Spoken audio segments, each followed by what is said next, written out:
I'm Atharva, and today I will be explaining our experiment, characteristics of Optocoupler. So this is our basic apparatus for this experiment. It consists of a power on off button using which we can switch on our Optocoupler. So Optocoupler. Now Optocoupler is basically comprises of an LED and it is used to couple two independent circuits together so that the functioning of the primary circuits also affects the functioning of the secondary circuit. This is a wave shaper. It basically detects what is happening in the optocoupler. Are both the circuits being coupled together or they are not coupled together, and basically converts these relations into a form of a wave for a better analysis. Now this is a counter which is connected to the display. Now this display is this counter effectively tells how the wave is how many times the wave has taken up a forward curve, and so that we can see that how many times there has been a disturbance in the optocoupler. So now we will talk about the theory and basic functioning of the optocoupler. So this is our optocoupler. So optocoupler basically consists of an LED, which is the light emitting diode mostly in the infrared region of the EM waves. So now the question is why it is in the infrared region. So it is in the infrared region because the IR waves use very less energy to transmit, and also they do not disperse much in the air as well as the surroundings. So we can transmit them at low power and more efficiency will be there. Also, so now how it works. So optocoupler is basically used to couple two independent circuits together, and it consists of a phototransistor as a transducer.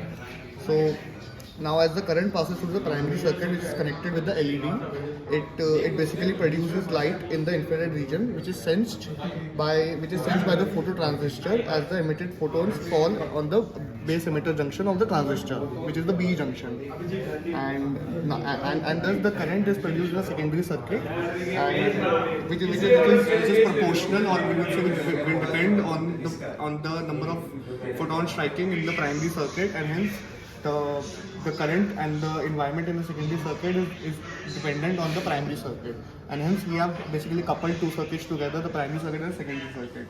Also, if there is low current flowing in the primary circuit, it will directly mean that there are less photons striking, and hence there is less current also being generated in the secondary circuit. And now the secondary circuit is like a secondary circuit is attached to the 3-digit counter over here, which basically counts the rising edge every time the light supply between the two circuits is lifted. It means that it does not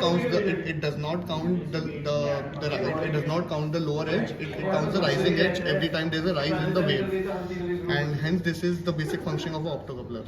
So now we will show how it works. So basically this is a coin, and if we insert it between and take it out, see the counter is increased by 1. That means there was one disturbance, and one time the circuit was broken, and hence there's 1 in the edge. Now if we will show how it calculates the rising edge and not the going down edge in the wave, is exactly like when we insert the coin in between, it does not increase. However, when we slowly uplift the coin backwards, it increases the count by 2. Hence, from this phenomena, like when we take the coin back from between the optocoupler, the count increases, and hence we know that it basically counts the rising edge in the wave, which is counts over here and displays to the counter.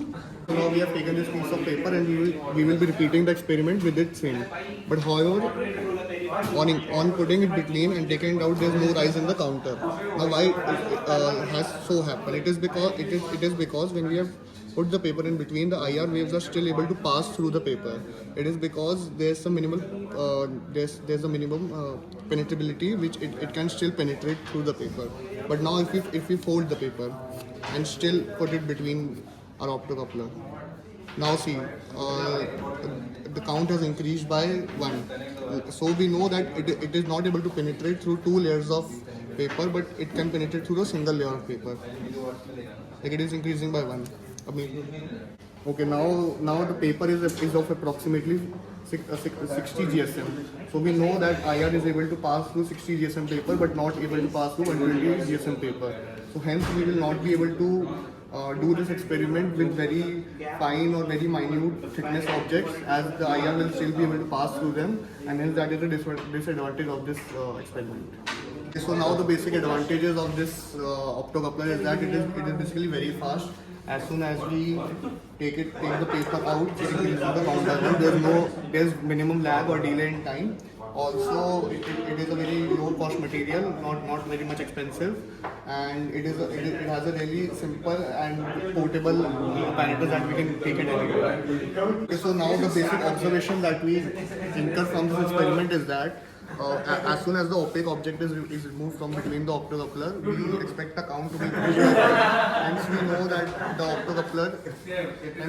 optocoupler counts the rising edge of our wave. Also, when we insert the paper of less than around 60 GSM, it was still able to not detect being detected in the number of counts. However, with increasing folds, it was able to block the IR, and hence our optocoupler was successful in increasing the number of counts. One of the basic precautions that we should take while using an optocoupler, so in our experiment we are using IR waves. So we have to use an optically opaque object that is opaque for IR, specifically for the IR range in the EM waves, because there are many materials which are opaque for say light objects but are not opaque for IR waves. So hence we have to make sure that the object we are using is opaque for IR waves as well. Okay, so basically the innovative ideas related to optocoupler is basically they are using motor control. So optocoupler can be used in motor control where they can provide isolation between the circuit control circuit and the high voltage motor. This can help to reduce the risk of electrical interference and improve the safety of the industry as well as the users using them. It can be also used in the audio equipment where optocoupler can be used to provide galvanic isolation and improve the noise immunity. This can help to reduce the noise and improve the quality of the audio that we are listening, as well as increasing the safety in high voltage areas.